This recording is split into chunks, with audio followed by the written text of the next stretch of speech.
assunto nosso desta noite, Mateus capítulo de número 24, evangelho que escreveu Mateus, no seu capítulo 24, a partir do versículo 1, um texto bastante conhecido de todos nós, que temos afinidade com a palavra de Deus. Mateus 24, de 1 a 14, disse: E quando Jesus ia saindo do templo, aproximaram-se dele os seus discípulos, para lhe mostrarem a estrutura do templo. Jesus, porém, lhe disse: Não vedes tudo isto? Em verdade vos digo que não ficará aqui pedra sobre pedra, que não seja derribada. E estando assentado no Monte das Oliveiras, chegaram-se a ele os seus discípulos em particular, dizendo: Dize-nos quando serão estas coisas, e que sinal haverá da tua vinda e do fim do mundo? E Jesus respondendo disse-lhes: Acautelai-vos, que ninguém vos engane, porque muitos virão em meu nome, dizendo: Eu sou o Cristo, e enganarão a muitos. E ouvireis de guerras e de rumores de guerras. Olhai, não vos assusteis, porque é mister que isso tudo aconteça, mas ainda não é o fim. Porque se levantará nação contra nação, e reino contra reino, e haverá fomes, e pestes e terremotos em vários lugares. Mas todas estas coisas são os princípios das dores. Então vos hão de entregar para serdes atormentados, e matar-vos-ão, e sereis odiados de todas as gentes por causa do meu nome. Nesse tempo muitos serão escandalizados, e trair-se-ão uns aos outros, e uns aos outros se aborrecerão. E surgirão muitos falsos profetas, e enganarão a muitos. E por se multiplicar a iniquidade, o amor de muitos se esfriará. Mas aquele que perseverar até o fim, será salvo. E este evangelho do reino será pregado em todo o mundo, em testemunho a todas as gentes, e então virá o fim. Podeis sentar, meus irmãos. Hoje nós vamos falar sobre sinais da segunda vinda de Jesus. Na terça-feira passada, queremos agradecer pastor João Carlos, hoje está de aniversário, né? Queremos desejar a ele o parabéns. E na terça-feira passada ele deu aqui o início sobre o ensino concernente à escatologia. Escatologia é a doutrina que fala sobre os últimos acontecimentos, as últimas coisas. A teologia, na verdade, ela tem uma grade de várias disciplinas. E muitas vezes começando com a própria teologia. A palavra teologia, teos, logia, significa conhecimento sobre Deus ou acerca de Deus. Outra doutrina também bastante difundida é pneumatologia, que é o ensino sobre o Espírito Santo. Cristologia é o ensino sobre Cristo. Amartiologia é o ensino sobre o pecado. Angiologia é o ensino sobre os anjos. E escatologia é o ensino sobre os acontecimentos últimos, derradeiros. Hoje nós vamos falar sobre sinais que antecedem a segunda vinda de Jesus. A primeira vinda de Jesus foi em carne. E o Verbo se fez carne e habitou entre nós, como disse o Evangelho de João, capítulo 1, versículo 14. E esta primeira vinda, ele veio como o Messias sofredor, aquele que veio realizar a obra de redenção na cruz do Calvário. A sua segunda vinda, ela, para nós que somos pré-tribulacionistas. O que é um pré-tribulacionista? É aquele que crê que Jesus virá antes da grande tribulação. Os pré-tribulacionistas, eles creem no arrebatamento da igreja, um acontecimento invisível, que é a primeira etapa da segunda vinda de Jesus, quando Jesus vem até os ares, e aí arrebata a igreja, os salvos, os redimidos em Cristo Jesus, para encontrar com Ele nos ares, e daí ser levado até a casa do Pai. Então essa é a primeira etapa da sua segunda vinda. 7 anos após, que são os 7 anos da grande tribulação, então Jesus volta com os anjos para a implantação do seu reino. Então, os sinais que nós vamos tratar nesta noite são sinais que antecedem o arrebatamento da igreja. Nós somos pré-tribulacionistas, principalmente os pentecostais. Eles acreditam que Jesus virá antes da grande tribulação para arrebatar a sua igreja. Dentre os pentecostais estamos nós, os da Assembleia de Deus, e também os outros movimentos pentecostais. Há aqueles que são mesotribulacionistas. O que é o mesotribulacionista? É aqueles que acreditam que Jesus virá durante ou na metade da grande tribulação. E existem os pós-tribulacionistas, que são aqueles que creem que Jesus virá após a grande tribulação. Porém, nós não vamos entrar neste mero da questão e vamos tratar daquilo que nós cremos. Porque cremos que Jesus vem arrebatar a igreja antes da grande tribulação. Porque o período da grande tribulação é conhecido como a ira do Cordeiro. E nós não somos filhos da ira, nós somos filhos da graça.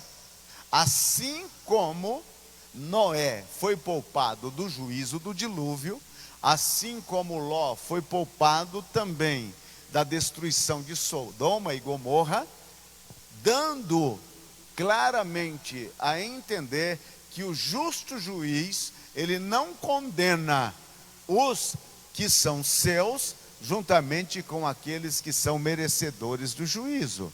Então nós somos pré-tribulacionistas, nós cremos que Jesus virá arrebatar a igreja antes da grande tribulação. Amém? Quem entendeu, diga amém. Graças a Deus. Agora, o que são sinais então desta segunda vinda de Jesus? Os sinais são acontecimentos, tanto na natureza como na vida social, no comportamento social, que vão cada dia se apresentando, dando-nos uma dica de que este dia do arrebatamento está se avizinhando. Então, estes são sinais, acontecimento, que eu e você podemos ver com os nossos olhos e analisar pela palavra, subordinando os acontecimentos da natureza, da sociedade e da vida religiosa aos ensinos de Jesus, às palavras de Jesus, e descobrirmos que este momento do arrebatamento está para acontecer a qualquer momento, pode ainda ser nesta geração. Por exemplo, os apóstolos, tanto Pedro, Paulo e todos os demais apóstolos, acreditavam fielmente de que Jesus regressaria em seus dias, nos dias em que eles estavam sobre a terra. Tanto é que Paulo, quando escreve sobre o arrebatamento na primeira carta aos Tessalonicenses, ele disse: e nós, vê que ele aí se inclui, e nós, o que estivermos vivos para o dia do Senhor, seremos transformados. Então ele acreditava que Jesus viria nos seus dias. E todos os demais que fizeram parte da igreja no passado, estavam acreditando com todas as forças que Jesus viria nos seus dias. Muitos deles morreram nessa expectativa e nesta esperança de que Jesus cedo viria para levá-los. E nós não é diferente. Se aquelas gerações passadas viveram e tiveram uma expectativa deste acontecimento, nós também temos. Vivemos hoje nessa expectativa. Vivemos hoje aguardando este momento com muita ansiedade, porque muito em breve a trombeta vai soar, os mortos em Cristo ressuscitarão e a igreja militante será transformada e reunidas com os ressuscitados subirão para encontrar com o Senhor nos ares. Louvado seja o Senhor. Então esses sinais, eles vão dar a nós certa normativa ou assertiva de que isto está para acontecer. E nesta revista nossa da escola dominical, que são especialmente os jovens que estão estudando nesse trimestre, nós estamos trazendo para o nosso culto de ensino de terça-feira sobre esta doutrina da escatologia, sinais da volta de Jesus. Lembra que no capítulo 14 de Mateus, ao abrir o capítulo 14, eles estão no templo. Jesus está fazendo um passeio, um tour sobre o templo. E ele vai para um lado, vai para o outro, e o templo está em reforma. Herodes, para conquistar a simpatia dos judeus, começou a fazer uma reforma no templo em que Zorobabel havia erigido quando eles voltaram do cativeiro babilônico. E ele está fazendo aquela reforma, e é uma reforma luxuosa. Ele está realmente gastando muito naquela reforma. E os discípulos então ficam impressionados com o tamanho das pedras que estão sendo utilizadas naquela reforma. E dizem para Jesus: Senhor, vê essas pedras, vê essa estrutura, vê esta grandiosidade de construção. E então Jesus disse: na verdade vos digo, que não ficará aqui pedra sobre pedra que não seja derribada. Eles saem do templo e cruzam para o outro lado da cidade, e sobem no Monte das Oliveiras. Desde o Monte das Oliveiras, ali, eles tinham uma visão panorâmica agora do templo. Eles podiam ver o templo.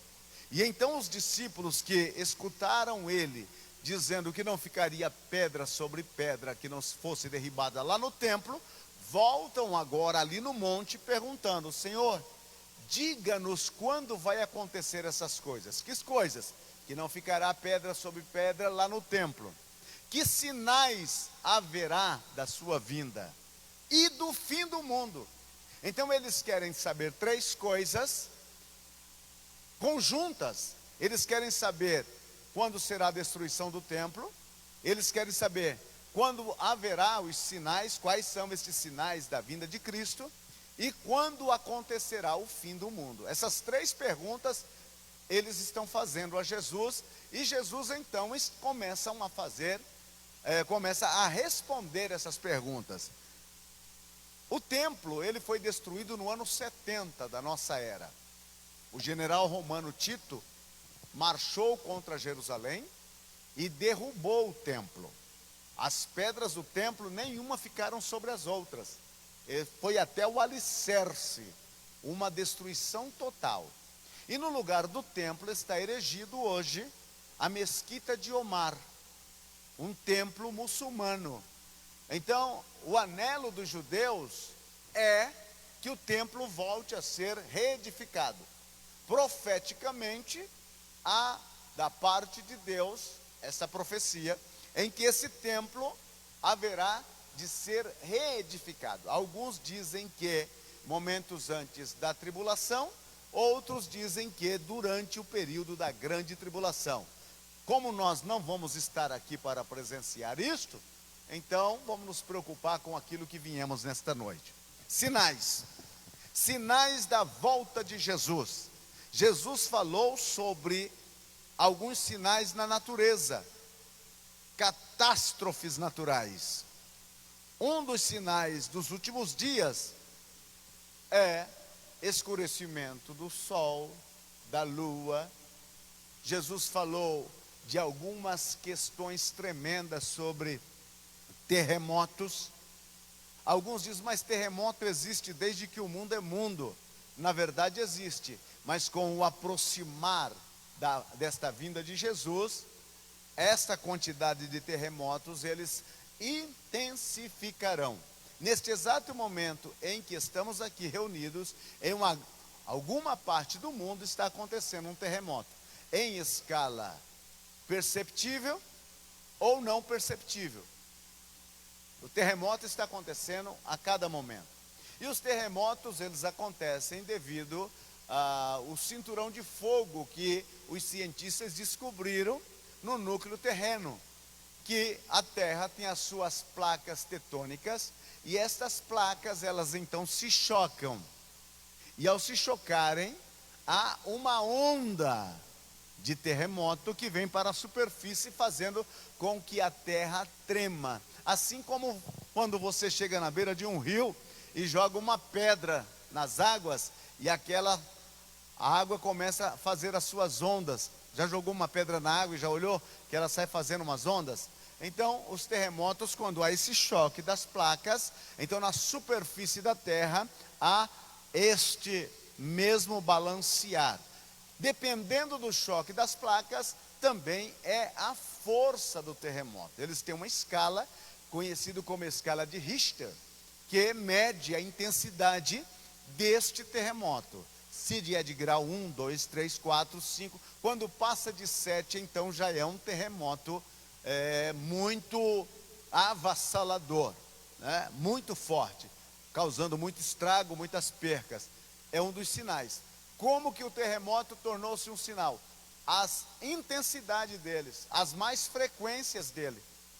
Tinha terremoto, mas havia um espaço entre um e outro. E agora, essa questão está contínua. Jesus também falou sobre a braveza do mar. A braveza do mar. Quando há um terremoto no oceano, então as águas são movidas e alguns deles viram tsunami. Vocês já viram aquelas ondas de mais de 30 metros de altura invadindo a terra seca? Na Indonésia aconteceu isso em 2014, em 2004. As águas vieram e invadiram as terras e morreram mais de 200 mil pessoas. Então, Jesus diz que os homens se desmaiarão pela braveza do mar. Na natureza, nós contamos e entendemos sobre estas questões de terremotos, de cataclísmicos, de situações que o homem não consegue entender, maremoto, tsunami. Isso tudo vem somente mostrar a você e a mim que está se aproximando aquele dia. Esses terremotos são como os ponteiros do relógio, dizendo a você e a mim, está se aproximando. Mas Jesus também falou sobre algumas outras coisas interessantes, tais como fome, pestes. Fome. Olha, meus queridos irmãos, a fome matou muito mais pessoas do que as doenças que você possa imaginar nos dias de hoje. Claro que aqui no Brasil, você falar de fome é quase que chover no molhado, porque a maioria dos brasileiros, pelo menos, toma um café de manhã, almoça e janta. Por mais fraquinho economicamente que ele estiver, mas ele faz pelo menos uma refeição ou duas refeições diárias. Temos alguns estados, principalmente aqueles estados do Nordeste, aonde as pessoas têm certa dificuldade para conseguir o alimento. mas mesmo assim ainda consegue alguma coisa. Agora existem países que não há comida. Alguns países africanos, país como a China, país como a Índia, em que pessoas não têm o que comer e que morrem de fome. Fome, e a fome só tem se alastrado, porque o solo terreno, ele vai enfraquecendo, não há um cuidado. E num lugar que você simplesmente está utilizando, e não há uma renovação, este solo vem tornar-se fraco e não há uma produção de alimento. E nos dias que estamos vivendo, devido à grande população que há no mundo, há uma demanda muito grande por alimento. Quem tiver água e comida daqui para frente, vai se dizer que é um bem-aventurado. Porque o que está projetado para este planeta é algo terrível. Algo terrível. É por isso que nós já estamos sentindo a carestia no nosso país, porque os outros países sabem que o Brasil é um dos países que alimenta uma grande parcela do mundo. E por ser ele um país que alimenta uma grande parcela do mundo, estes outros países estão comprando toda a nossa produção. Entre vender no mercado por 2 ou 3 reais e vender para fora por 2 ou 3 dólares, o brasileiro, ganancioso como ele só, vai vender para fora, vai vender em dólar. Então a produção de soja, por exemplo, do ano 2022, já está toda vendida. Toda vendida. Não foi nem plantada ainda, mas já está vendida. Para que você tenha uma ideia como a demanda por alimento tem sido cada dia mais frequente. Entre tecnologia e alimento, as pessoas vão preferir o alimento, porque o alimento é que dá vida para que as pessoas possam criarem as tecnologias. Então o Brasil, ele passa a ser uma nação dos olhos do mundo todo. Por isso que é uma briga tremenda no nosso país. Tanto uma briga social, material e espiritual estabelecida em nosso país. Agora nós como cristãos temos um papel muito específico a realizar, porque nós podemos, através da pregação da palavra e da oração, trazer iluminação ao entendimento dos nossos irmãos brasileiros. A Bíblia diz: feliz a nação cujo Deus é o Senhor. No capítulo 24 de Mateus, vemos que Jesus, ao falar a respeito do fim, cita os dias da geração de Noé. Como foi nos dias de Noé. Aqui Jesus está dando a indicação, através de um sinal, na sociedade. Os dias que antecederão a volta de Jesus serão semelhantes aos dias da sociedade noelítica. Assim como eles casavam, davam-se em casamento, não é pecado casar e nem é pecado darem-se em casamento. O pecado é viver despreocupado com o que está por vir. Noé está avisando: vai vir um dilúvio. Vocês devem se preocupar e emendar os vossos caminhos. Eles não, eles estavam mais preocupados em seguir a rotineira vida. Da mesma forma está acontecendo hoje. As pessoas estão preocupadas sobre acontecimentos terríveis? Não. Todos nós, a maioria dos pastores, estávamos pensando: quando amenizar ou durante a pandemia, os crentes vão ficar crentes de verdade. Que engano! Teve crente que deu graças a Deus que chegou a pandemia para ele não aparecer mais nos cultos. Teve uns que, enquanto os templos estavam fechados, não tinham atividades, eles mandavam a mensagem e diziam: pastor, que saudade dos cultos. Já estamos em culto, meu irmão. Quem sabe você está acompanhando pela live, já estamos em culto. Vem para a casa de Deus, vem adorar o Senhor. Qual é a preocupação dos crentes hoje? Os crentes querem fama, a sociedade quer fama, a sociedade está despreocupada com os dias que se avizinha, que não serão dias felizes, mas serão dias de juízo sobre a terra. Essa sociedade, ela está semelhante à sociedade dos dias de Noé. Eles estavam naqueles dias desapercebidos, vivendo suas vidas como se não houvesse o dia do juízo. Tem muita gente vivendo na sociedade hoje como nunca vão morrer, não emendam os seus caminhos. Olha quais são os valores que esta sociedade está lutando para defender. Eles estão lutando para a liberação da maconha, para aborto. O que é aborto? Abortar, direito de abortar, é matar um inocente, um indefeso. A Bíblia disse: não matarás. E tantas outras questões que esta sociedade está aí lutando. Agora tem um tal de linguagem neutra. Umas aberrações que não tem qualquer fundamentação. Ideologia de gênero, que você não nasce nem homem nem mulher. Quando você tiver idade, você então decide o que você vai querer ser. A Bíblia diz que no princípio Deus fez macho e fêmea. O que passa disso é gambiarra. Esta é a realidade da vida. Essa sociedade luta por isso. Ela é afrontosa aos princípios de Deus. A Bíblia fala sobre a proibição terminante de um homem deitar-se com outro homem como se fosse uma mulher.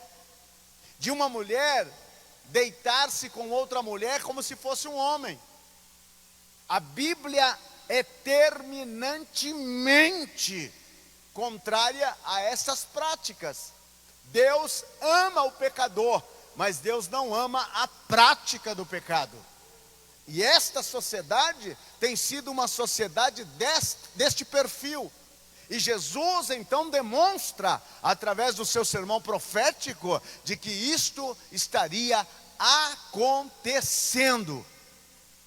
Que isto viria a acontecer. Então esta sociedade é um dos grandes sinais de que Cristo breve virá arrebatar a sua amada igreja. Louvado seja o Senhor.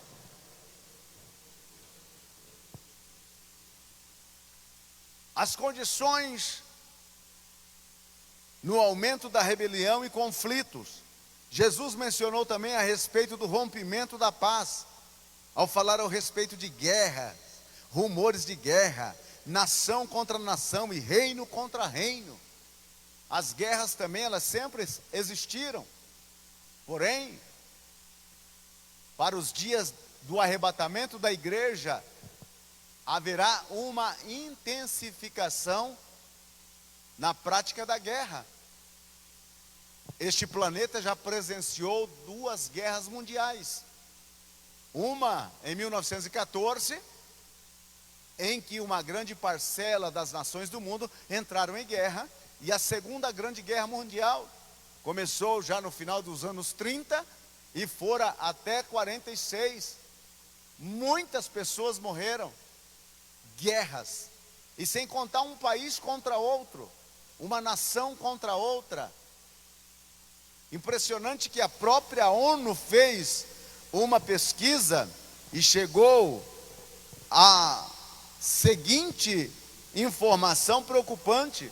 Em 2014, uma pesquisa realizada pela ONU, a ONU é a Organização das Nações Unidas, entre 162 países, demonstrou que somente 11 países não estavam envolvidos em guerras e em conflitos. Para que você possa entender como que a escala de guerra tem sido uma constante neste planeta. E por que os homens se guerriam um contra os outros? Sempre o pensamento é tomar o que o outro tem. tomar o que o outro tem. E este planeta, ele tem armamentos nucleares que pode ser destruído 3 vezes ele. Quando, por exemplo, uma potência como a China começa a se levantar com um pensamento de fazer uma guerra contra os Estados Unidos. Se esses 2 países entrarem em guerra e utilizarem as armas que eles têm de destruição em massa, não vai sobrar planeta, meu amigo. Não vai sobrar planeta. Se detonarem os armamentos que eles têm, não sobra nada. Acabará com toda a espécie humana e com o próprio planeta. Eles estão armados até os dentes, com foguetes, com ogivas nucleares, com armas químicas e com todo tipo de material bélico que você possa imaginar. A tecnologia está a serviço também da preparação dos homens para fazerem a guerra. Esta foi uma das questões que Jesus abordou no seu sermão profético.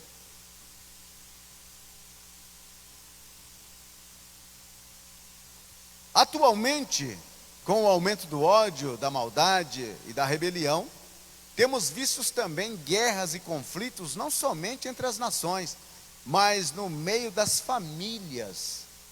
As famílias também estão em guerra. Jesus disse: pai contra filho, filha contra mãe. Há um desassossego no seio da família. Há conflitos de interesses no meio da família. Há pais que matam filhos e filhos que matam pais por interesses. Um ódio tem se estabelecido. A guerra no campo, a guerra na cidade. O que dizer das facções, das gangues que vivem nas grandes cidades, promovendo violências, promovendo ódio e matança indiscriminadas. As guerras estão em todas as partes. O aumento da maldade e dos conflitos. A volta de Jesus será marcada por grandes tensões nunca vistas antes.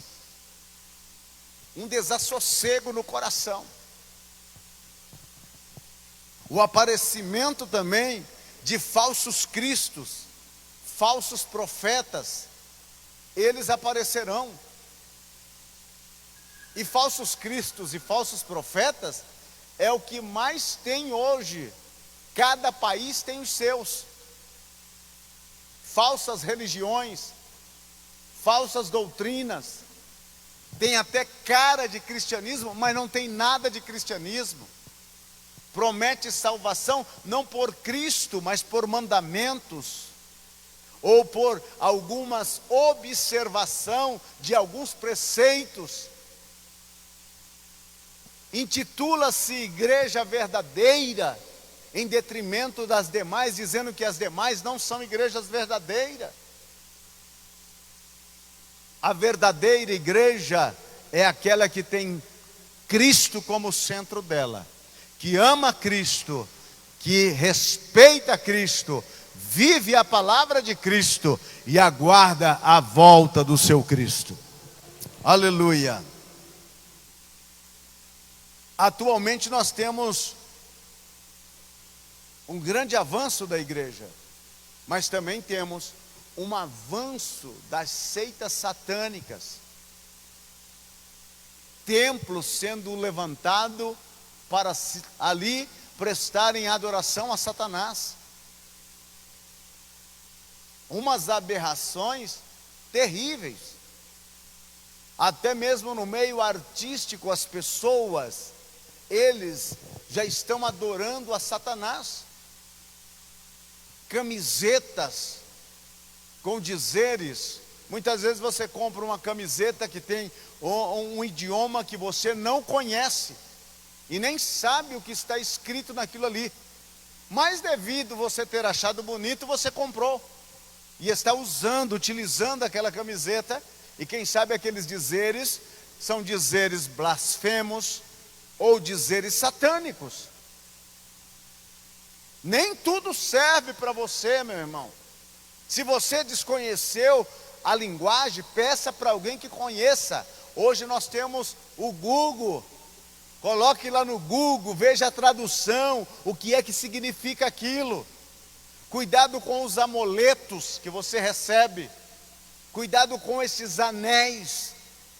Pessoas que gostam de anéis, que expressa certo culto a pseudas divindade. Cuidado com essas coisas. Cuidado com essa questão de tatuagem. Crente não faz tatuagem. O seu corpo é templo do Espírito Santo. Você não marca o seu corpo. Uma pessoa que vive fazendo tatuagem em seu corpo, ela tem deficiência de salvação, desconhece a Cristo, não teve a experiência do novo nascimento e precisa nascer de novo. As únicas marcas que eu e você devemos levar é a marca de Cristo, como disse Paulo em Gálatas 6, de agora em diante ninguém mais me cause moléstia, porque eu trago no corpo as marcas de Cristo. Porque quem aceita uma tatuagem, também aceita o número da besta, não vai demorar muito.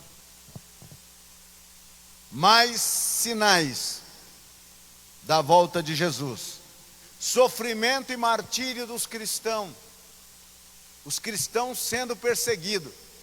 Irmão, Jesus não prometeu vida fácil para crente nenhum. Ele disse: no mundo tereis. Isso é promessa. Isso é promessa. Ele disse: vos perseguirão, vos maniatarão, levarão vocês presos, nas sinagogas vocês serão perseguidos. Em João 16 ele disse: muitos vos matarão pensando que está prestando um serviço para Deus. Os crentes serão perseguidos, os crentes serão mortos. Neste exato momento que estamos aqui, no nosso país que tem liberdade de expressão religiosa, em alguma parte do mundo, há irmãos nossos que estão sendo decapitados, estrangulados, enforcados, colocados no paredão e sendo metralhados por causa da sua fé. Você não vê isso na mídia. Porque a mídia também é alienada.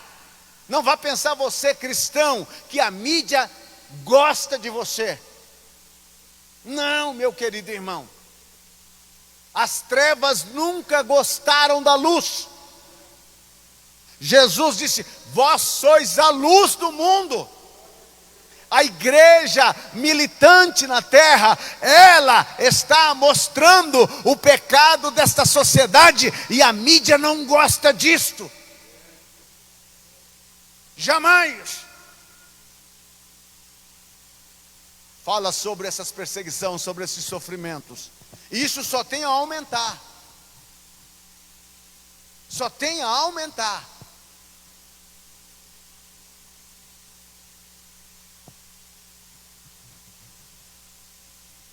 Falsos profetas. O que é um falso profeta? Um falso profeta é aquele que traz uma mensagem, parece verdade, mas não é verdade. Jesus disse: pelos frutos os conhecereis. O fruto, quando Jesus fala do fruto, é uma produção.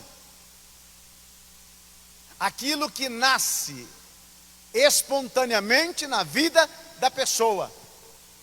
O verdadeiro produz verdade, o falso produz mentira. Mas não é aquela mentira descarada. Não.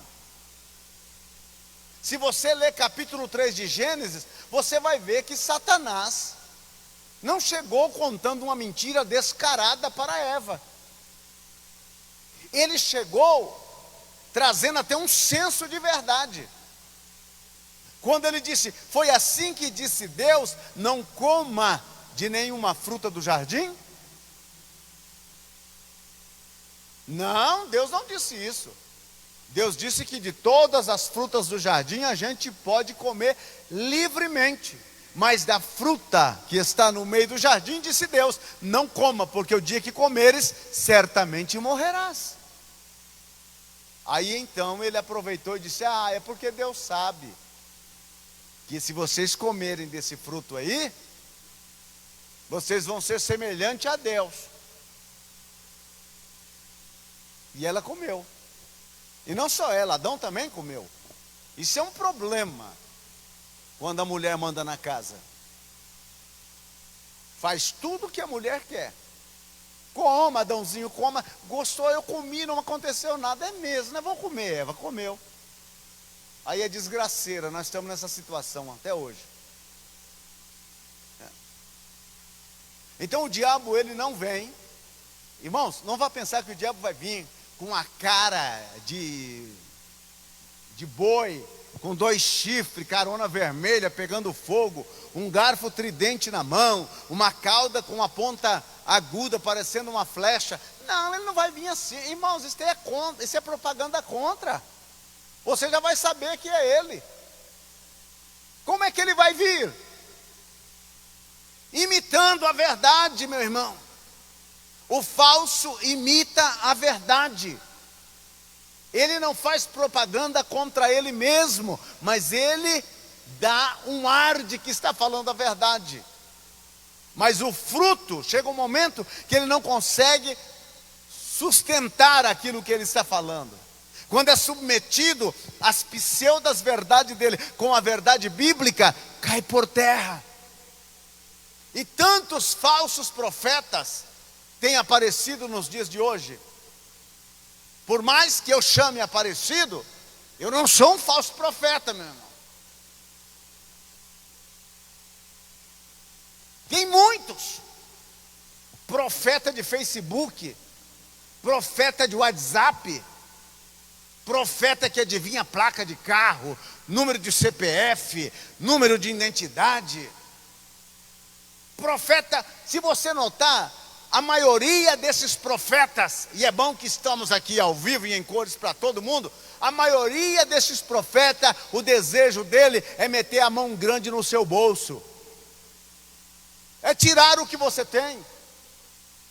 Não é mostrar a você o caminho para a salvação, mas o caminho lhe enganando e dizendo a você, você vai ficar rico. Quem não quer ficar rico? Até eu que sou mais tonto quero. Você vai prosperar. Você vai ter um carro zero. Você vai ter tantas coisas. Basta você passar por aqui e deixar a nota de 100. Nós somos protetores. Somos daquela organização do Tamar. Cuidamos da tartaruga sua que está na sua carteira. Traga para cá. Também estamos cuidando de uma reserva de onça. Pode trazer o que está na sua carteira para cá. E assim por diante. E eu fico doente, irmãos. Fico doente. Que crente da Assembleia de Deus se enfia nesses ranchos. Eles não vêm em culto de ensino. Eles não vêm em escola dominical. Eles são turistas nos cultos para aprenderem. Mas aonde fala, olha, tem alguém lá que profetiza, corre para lá e faz aquela fila, aquele cordão. E deixa lá, na igreja dele, é aquela moedinha de 25 centavos na hora da oferta. E lá, ele deixa tudo o que tem. Faz promessa, faz voto, faz isso, dá o carro, dá a casa, dá até a sogra. Faz de tudo. Mas quando é na igreja dele, aí o pastor está pedindo demais. O pastor está querendo dinheiro demais. Ah, miserável.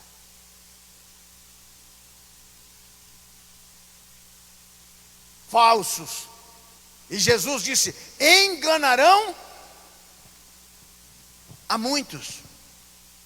Falsos cristos. Falsos profetas e falsos cristos. Hoje é o que mais tem aí na rede social. Esfriamento do amor. Jesus disse que o amor esfriará de quase todos. O amor cristão. Jesus disse: ame uns aos outros, assim como eu vos amei. E nisso vocês serão conhecidos como meus discípulos. E nós vivemos uma época em que o evangelho, não o evangelho bíblico, mas o evangelho social, tornou-se um evangelho mesquinho. Um evangelho sem qualquer caridade em direção aos demais. Não há amor. E eu não estou falando de frases de efeito de amor, porque amor não é frases, amor é um ato. A Bíblia diz: Deus amou o mundo de tal maneira. E qual é o ato? Que deu o seu Filho unigênito, para que todo aquele que nele crê não se perda, mas tenha a vida eterna. Este amor não é escrever lá: não tem amor. Muitas vezes aqueles, até quem escreve, não está amando, mas achou bonito. Vamos colocar uma frase de amor. E tanta gente hoje falando sobre amor. Amor, amor, amor, amor. Agora vivendo, praticando o amor. Praticando o amor. Porque o amor é um ato.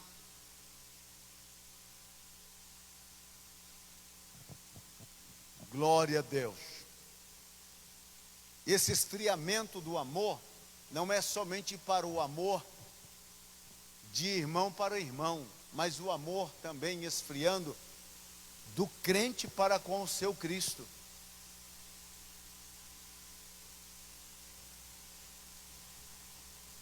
Porque muitas vezes eu fico olhando, tem crente, irmãos, que eles deixam de estar no culto, adorando a Deus, para estar assistindo um jogo do Corinthians, um jogo da seleção brasileira.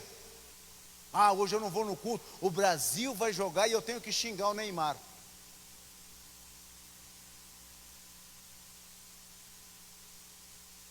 E diz que ama a Deus, que ama Jesus. Passa meses e meses sem orar a Deus na sua casa, na sua residência. Jesus na casa dele é um estranho. Qualquer coisa que acontece na vida dele é um motivo para ele não aparecer no culto. Não, meu cachorrinho quebrou a perna, pastor. Não, furou o pneu do carro. Acabou a gasolina. Lembra o que disse Jesus para a igreja de Éfeso? Lembra de onde caíste, arrependa-te e volte a praticar as primeiras obras, porque senão virei a ti e removerei o teu catiçal. Vou tirar do lugar. Lembra quando você se converteu? Quando você entregou a vida para Jesus? Podia estar chovendo trovoadas e canivetes, e não era de carro, era a pé, de bicicleta, de busão. Era do outro lado da cidade, lá você chegava, e não era esse negócio de chegar atrasado, não, você chegava no horário. O que foi que aconteceu? Esfriou o amor. Ai, pastor, mas a gente precisa ter uma vida social. O crente não precisa de uma vida social, o crente precisa de uma vida espiritual. Nós estamos aqui de passagem, a trombeta vai soar, e a igreja vai ser arrebatada. É de passagem que estamos aqui.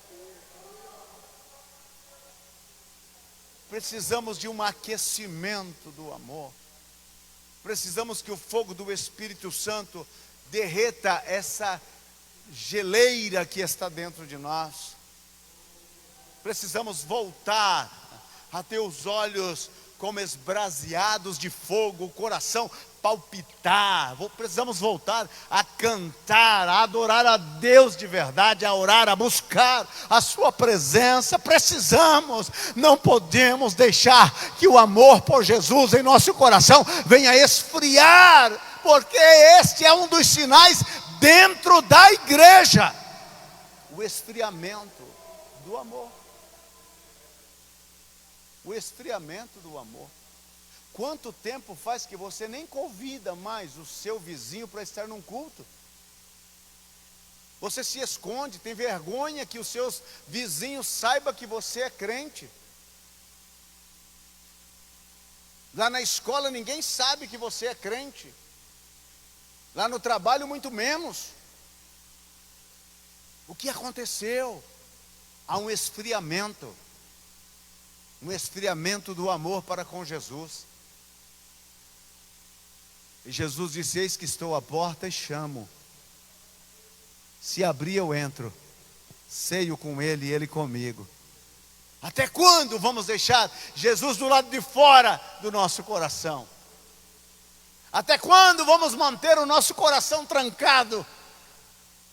Escutamos nesta noite as batidas de Jesus na porta do nosso coração e vamos dizer a Ele: Senhor, eu abro o meu coração, eu rendo a minha vida uma vez mais na Tua presença. Aquece-me com o Teu amor. Oh, glória a Deus. Jesus fala sobre a vigilância, que estejamos vigilantes. Marcos capítulo 13, versículo 33, ele disse: olhai, orai e vigiai.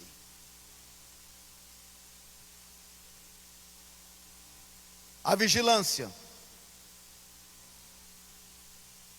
ele está nos alertando sobre a necessidade de estarmos vigilantes para este acontecimento. O dia e a hora ninguém sabe. Será uma surpresa. Eu devo estar apercebido para isto. Estejamos olhando. Este olhar aqui é estar apercebido, estar de sobreaviso. Olhamos, tenhamos uma visão periférica deste mundo. Olhamos com um olhar espiritual, analisamos para onde o mundo está caminhando. A nossa guerra é uma só, não é contra carne e sangue, é contra principados e potestade. A nossa missão é uma só: pregar o Evangelho até que Cristo venha. Pregar o Evangelho até que Cristo venha. Essa é a nossa missão. De observar o que está acontecendo. Os movimentos do mundo, os governos mundiais, a política, a sociedade, os costumes. E intensamente orarmos para que não sejamos tomados de surpresa. Ele disse: olhai, estejais de sobreaviso, estejais alerta. Muitos estão dormindo o sono da indiferença. Temos que reconhecer que é tempo de sairmos do marasmo da fé e nos voltarmos para os pés do Senhor em oração e vigilância. Crentes estão dormindo, como Pedro no jardim, despreocupado.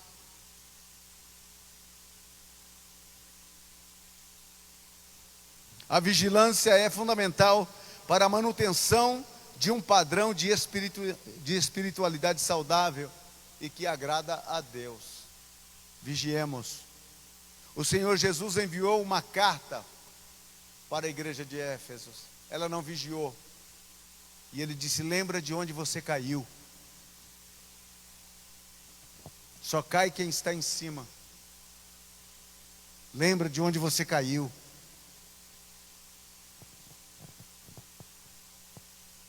Sempre vigiando. A segunda ação mencionada por Jesus em Marcos 13:33 é vigiar, o qual pode ser entendido como estar ou permanecer acordado. Vigiar. Como que eu posso ao mesmo tempo dormir e vigiar?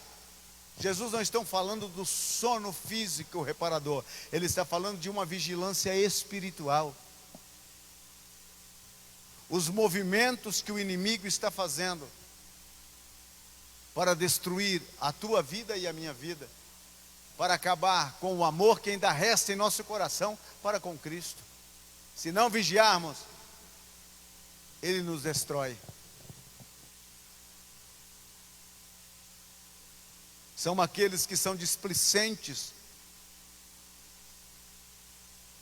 porque na vinda do Senhor, irmãos, nem todo crente vai subir. Escreve isso na tábua do seu coração. Nem todo crente vai subir no arrebatamento. Porque existe o crente nominal. E aquele que aderiu à fé, ele está aí. Sabe o crente nominal? É aquele crente que ele é crente quando vem ao culto, mas lá onde ele vive, se tem uma gafieira, ele está dentro. Se tem um arrastapé, ele também está dentro. Se tem uma bebida que passarinho não bebe, ele está bebendo.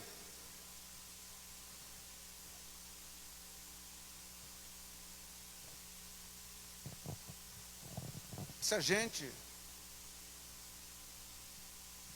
se não houver um comprometimento real com Cristo, um abandonar, a Bíblia diz: não ameis o mundo, nem as coisas que no mundo há, porque aquele que ama o mundo, o amor do Pai não está nele. Se o meu coração está vazio de amor por Jesus, será preenchido com amor por outra coisa. Por outra coisa. O mundo está aí fazendo as suas oferendas e ofertas. Onde já se viu? Você não tem que ser tanto santo assim, não. Uma dúzia de latinha não vai te fazer mal. Onde? Vodka, isso não vai te mudar em nada.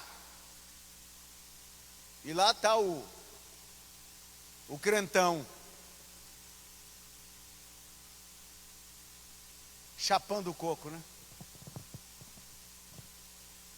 A trombeta vai soar. E por último, sempre em oração. A última ação determinada por Jesus no texto de Marcos é ir orar. Orar é entrar como filho na sala do trono de Deus e falar com Ele. Olhai, vigiai e orar. O que é orar, pastor? Falar com Deus. Cultive o hábito de falar com Deus. Cultive esse hábito. Separar um momento do seu dia para falar com Deus. E durante o dia, esteja sempre invocando o nome do Senhor no seu espírito. Falando com Ele no seu homem interior. Esteja sempre orando, orando, orando. Orando por necessidades, orando para que aquele dia não te surpreenda e você fique. Orar. Orar. A Assembleia de Deus precisa voltar a orar. Chegar no templo. Eu sei que o nosso piso aqui não é aconchegante para plantar o joelho Na primeira vez vai doer, na segunda vai doer, mas na terceira em diante vai calejar. Você já não vai sim, pastor, mas vai ficar aquela marca no meu joelho. E daí?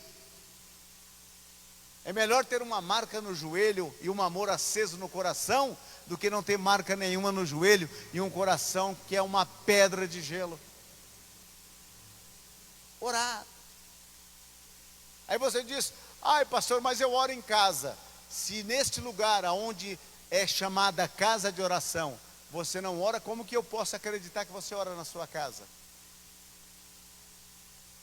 Esses são os crentes que menos oram, mas também os que mais quer. É o que mais quer. Se fala é culto de oração, sempre é Pedro, Tiago e João. Mas fala que é culto de prosperidade, atropelam até o porteiro. É o culto da entrega da chave, porque hoje você vai receber uma chave, e esta chave será a chave do seu apartamento, a chave da sua casa própria, a chave de não sei das quantas, a chave do seu carro. Aí eu vou para lá, porque eu também quero a minha chave.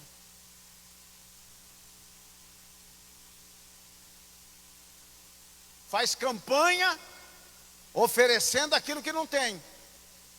Venha para a campanha, porque se você vir para a campanha, você vai receber um carro 0 quilômetro.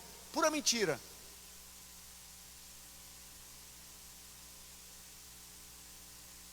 Camarada não quer nenhum compromisso com Deus.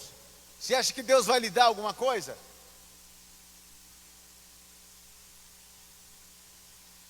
O que é que eu e você precisamos entender de uma vez por toda?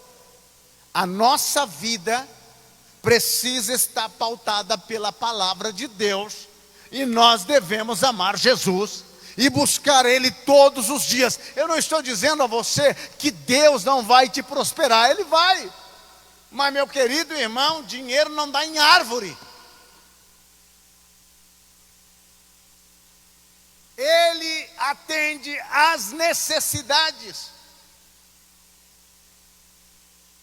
O que eu devo fazer, pastor? Mantenha o seu coração quente, amando a Jesus, com todas as suas forças. Se Ele der, glória a Deus. Se Ele não der, glória a Deus também. Acabou, irmão. A maioria dos crentes hoje quer viver empilhado de coisa, quer ser famoso. É cantor, nos cultos que ele quer ser famoso, ele quer ser mais famoso do que Jesus. Pregador que quer ser famoso, pastor que quer ser famoso, igreja que quer ser famosa. Virou uma desgraça isso no meio do povo. E o povo parou de buscar a presença de Deus. A estrela que tem que brilhar é a estrela da alva. Ele, Jesus. Que fama, meu irmão. Que fama. Ai, Deus, faz de mim. Eu fui pregar numa igreja uns anos atrás, em um outro estado, e quando terminou o culto, um casal vieram para receber a oração, e o rapaz olhou para mim e disse: pastor, eu quero uma oração específica e especial. Falei: maravilha, meu filho. Qual é? Eu quero que Deus faça eu e a minha esposa famosos cantores, e que Ele nos dê condições para viajar para todo o país. Eu orei: Senhor Jesus, converte eles.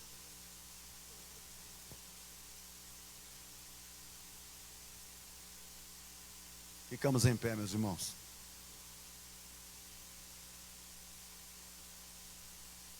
Cristo virá buscar a igreja, arrebatar a igreja. Os sinais estão aí. Os sinais estão aí. Está você preparado? Está você preparado? Estamos preparados para esse acontecimento?